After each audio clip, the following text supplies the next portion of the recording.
Okay, let's get this done. First thing, I'm blinking due to the fact my allergies are bad, so I will not. Oh, I'm hitting my own camera. I'm not doing any images in here. I will not do them in this review. You're just going to get a straight review. Second, Under Siege and Backlash will happen next week. I shouldn't have a problem watching both. Hopefully, there won't be any trouble, but I shouldn't be able to have a problem, and I will be doing the reviews. Hopefully. Oh my gosh. I'm taking my medicine. I am very drowsy and even still itchy eyes. This sucks. Let's go through the show. First, camera work was good, but audio was choppy. Lighting was good. So we had choppy audio, but the lighting and the camera work was decent. So being at the Sands, at least this episode was good enough to watch. You can actually watch it. You don't have to worry about them doing this too much. There was very little of that at all. They actually focused and zoomed in when it was necessary, which was good. And they basically stayed out. Yeah, they did get some ass shots a couple of times, but it happens. It does happen. So it's not about being the best camera work. It's just being camera work that you can see to work. So I will tell you, if you watch this Impact, not Impact. Well, yeah, if you watch the Impact Zone on TNA and you see this, you can watch it. A lot of times you can't because they either zoom in too much, zoom out too much. Lighting is always bad. And it's like the cameramen just don't give a fuck by moving. They don't even want to move to try and get better angles so you can watch what's going on in the ring. At least this time around, it was okay. You can watch it. Opening match, Santana versus Reed from the Rascals. Now, I do remember Reed. I know I've said this before, but seeing Reed from MLW, I do remember that he was interesting. And I know he worked with Shane Taylor Productions, I forgot, Shane Taylor Inc. I think that's what Shane Taylor I think the reason I'm botching is because I don't remember what he calls himself in AEW, and I definitely don't remember what he called himself in MLW. I just don't remember. But let me give it to you like this. He's a good wrestler. He is. He's very energetic. He likes doing the Matrix move a lot, which he does quite well. The thing that's got to be interesting is, for me, what he's going to do in the back. Because getting the work done in the ring means nothing if you got no character and no persona to go with that character. Now, you're going to say, wait, that's the same thing. No, it's not. A character is someone that you see in the back and also someone you see in the ring. Someone's persona is what they show in the ring. That's what they'll show, what type of character they are, but with charisma or not charisma or some type of gimmick to go with it. Persona, character. Remember, a character works outside the ring and inside the ring. The persona works in the ring just generally. That's just me. He does well. But I knew he wasn't going to win against Santana. Santana's back, and he's still wearing the Puerto Rican flag on his hip. At least this time it doesn't look like it's swinging all over the place, like it was a damn flag on a flagpole. So it looks like he got it attached to his butt a lot better. And he won, I'm not surprised. But the question is, Macklin facing him right after the match, and Macklin going to a Frankie Kazarian afterwards saying, look, you got a problem with Eric Young. I got a problem with Santana. Let's have a team up. And they're not really trusting one another, and the king of TNA is not willing to really share the spotlight. So that's going to be a question. Now, let's get to Kaz. And the conversation I just talked about was after this match. Because Josh Alexander comes out and he says, I am done what I need to do. And now I am going to focus on getting my damn title back. Kaz gets into the ring and says, what right do you have to even think you can get it? You're so damn entitled. I'm the king of New York. Well, not king of New York. He is the king of New York right here. If he was here, he would have a good enough attitude, it would work. But he is the king of TNA. I botched that and I tried to recover. It didn't work. But let me give it to you like this. The reason I botched here is one. Why are they pushing Josh so damn hard? Look, I like Josh. He's not that bad of a wrestler. He doesn't have the greatest skills in As a character, Josh isn't always the best booked or the best presented not just by TNA, but also to himself. He's not one of the best. But he does have appeal. There's no problem. The people loved him. I don't mind him. But there is a point where Josh needs to put other people over. He should have put Hammerstone over. He did not. And if they have to make sure Josh wins, they should make it in a way that Hammerstone doesn't look like he's getting hurt. And he's been hurt. Hammerstone had to cheat to win against Josh. And then having this last man standing match, he loses to Josh, which didn't help him at all. And then seeing this, I'm not agreeing with this. This is not the proper booking for Josh Alexander. It just isn't. Not that I want to see him job out to everyone, but I want to see where they're going to have more of a definition. Now, yes, he's not wearing the the headgear for his ears, because they did explain about the damage to his ear almost getting torn off, like what happened with Mick Foley when his head got caught in those ring ropes that were made of steel and almost ripped off his ear. So he had the same thing almost exactly like a Mick Foley did when he was working in Japan. But seeing that in this situation he was just being the same Josh, I don't agree with that. They need to change up his style a little bit. Not style, but character a little bit in how he books. How they're booking him right now. I just don't think they're booking him very well. Now, mind you, they having a match supposedly for the number one contendership, but it's not. This is where it got confusing in this match. Both of them want number one contendership against Moose. And then when Josh says, you know what, let's have a match. Whoever wins it, let's go. He said, no, I'm injured. I had a full Metal Mayhem match, like you got a last man standing match. I'm not ready. I'm not doing this. But then a ref comes out, no Santina Marella, saying, no. Both of you will have this match and it will be a number one contendership match. No. It's the ref coming out saying this match is happening now while Kaz is in clothes, while Josh is in clothes, and then the commentary team did not help it. Because when Tom and Matthew were talking, it sounded like it was a number one contendership. Then they said they don't know if it's a number one contendership, and they never stated not one damn moment that it was. So Josh winning the match, he'll probably become number one contender, but there's no proof that he will. And I'm confused. It's dumb. It is dumb, this type of thing. It made no sense. And then Josh won due to the fact Eric Young came out and kind of helped. I'm like, what? And it then leads to Macklin and Kaz having that conversation they just spoke about. I'm just, really? Where are we? Where are we? Was that a number one contendership match? My guess, no. But then they talk like it is. And now both of them Macklin wants to team up with Kaz to help him against Santina. Well, not Santina.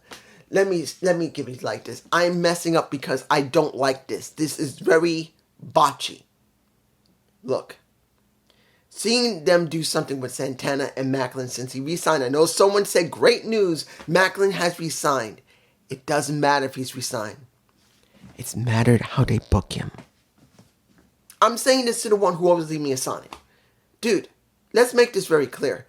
This isn't about if Steve Macklin resigns. This is about if Steve Macklin is going to get booked correctly. Okay? I'm not against you. I love Steve Macklin. I think he's a great wrestler and he can pull off his character pretty damn well. He's not one of the greatest, but he does it well. But at this point, what are they going to do with him? What are they going to do with him? How are they booking him? And he's going against Santana, who just came back himself. I don't know how they're going to book him. And if they don't book him well, what was the point of him resigning if they book him like crap? And look at the storyline. It's so disjointed. Kaz and Josh is disjointed. When it comes to Santana, yes. But now he has a storyline with Steve Macklin, who may have just resigned. He should have his own rise. And now they stick them together because it's like they don't have an idea what to do with them. They got 4 guys they're not sure what to do with. That's what it feels like. That's what this feels like. Josh, Kaz, Macklin, and it feels like all four of these guys have been stuck together and they don't know what to do with them. That's what it feels like. This feels like a short-term type of thing, which does not feel like it leads anywhere. Short-term gain, long-term possibly loss. That's how it feels. I'm sorry. And I'm not against Santana. I'm not. I'm glad he's back. But if they have no idea what direction they want him, and they stuck one Macklin who they don't even sure what they want to do with him, what does that mean to you? Moving on. Ash of Elegance versus Brookside. Here's the thing. Is Brookside being presented? Yeah, but there's no character behind her. There's nothing. There's no character behind her. She's just doing straight matches. There's no story behind her. There's no character behind her. And that's a major issue. But then you look at Ash by Elegance, who is being presented and being pushed. And her character, you may not like it, is presentable. She's being a spoiled little brat who thinks she's elegant, she's sexy, which she is. She got a great pair of tits. She got a nice booba. She has a persona. But the problem here is this. What else are you doing with her? I've said that when it comes to the ring, Ash of Elegance is not going to be the greatest wrestler. She's not. But this isn't about her wrestling. This is about her character. And I'm not sure where they're going with her character. Yes, she's done something. She's seen the world champion who now is going to go up against, what is the woman's name? I can't even remember the Japanese wrestler's name. We barely seen her on TV. I don't even remember her. Now she's getting a basically next week, maybe at Under Siege. I don't think on a regular Impact show. I think it's going to be on the Siege. If it's not on Under Siege, that's dumb. Because if you're going to do something with this Japanese wrestler that you have not seen on TV, maybe on Explosion, and understand, I've seen Explosion, at least I've seen it once, and it's not a show. They're just showing replays of everything, and then they'll give you one match at the end. Instead of giving an entire show where you're trying to build people up, you get one match, no storyline, no nothing that makes Explosion mean something. So I'll never review Explosion unless they change the format of it. It's a waste of time. Explosion with one match where there's no build for that match. They just do it. It's a waste. But when you see Ash, you think, where are they going to go with her? But then here's the problem with Ash. Her wrestling at this point is all they got with her other than her persona. And at this point, she needs a signature move. She needs either submission or signature move. My guess is submission. I think she needs one.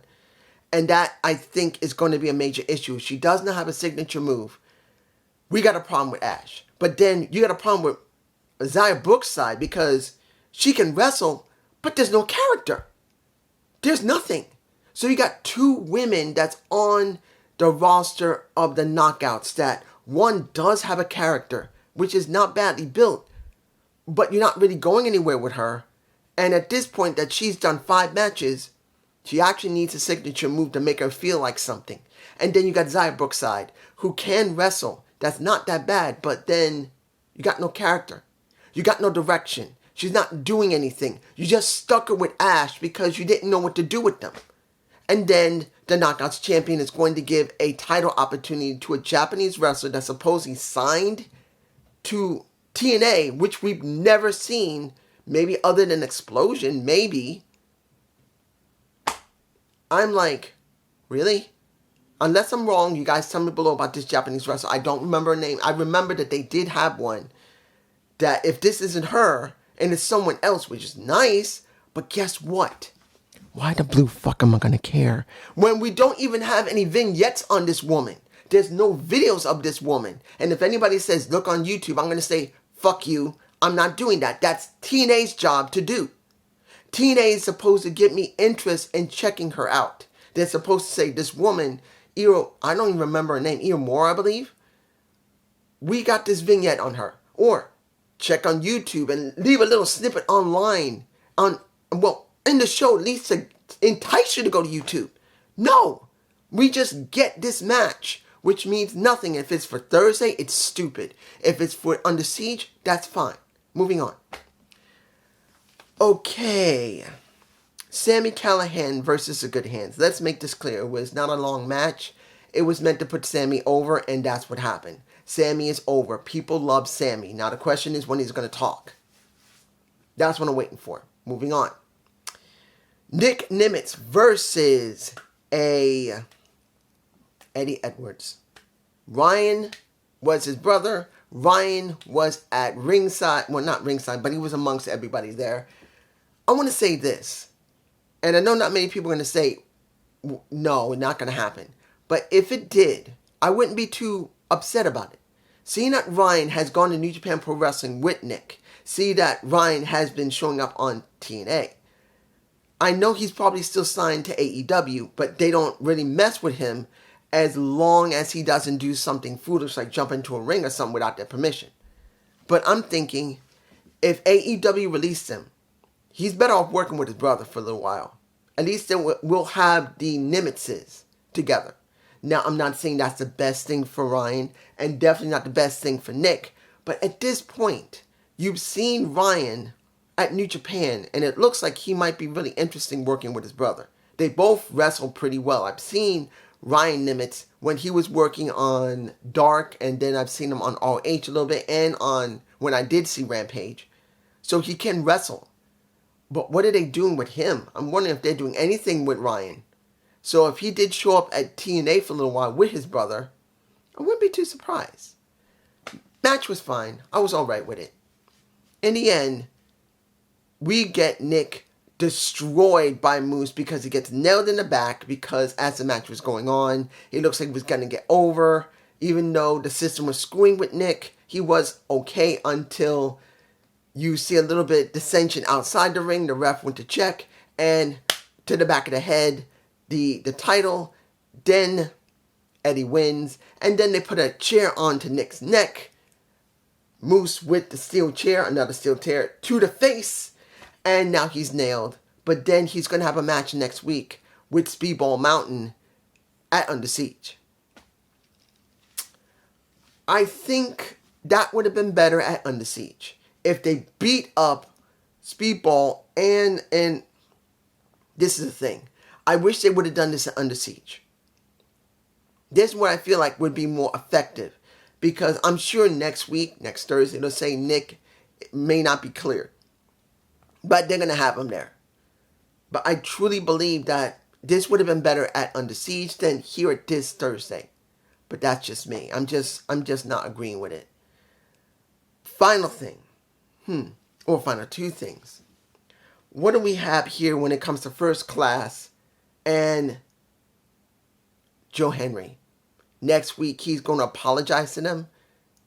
No. He's going to do a vignette, a video package that's going to chew them out. And I'm guessing he might get some help, or he's going to get his ass whooped, or he'll whoop ass. One of the two. The second, the ballad battle, what was it called? What did they call it again? The ballad, I can't remember what it is. I think the ballad battle match. That is supposedly for Ali's title. And that you put ballots into a ballot box. You vote for who you want. And there you go. The match will happen. Santino was willing to do it. But I'm like, okay, you're doing this. It doesn't feel special. Yes, you get Trey, but then you're going to have Ace Austin, and then you're going to have them next week fight one another to go up against Ali at Under Siege.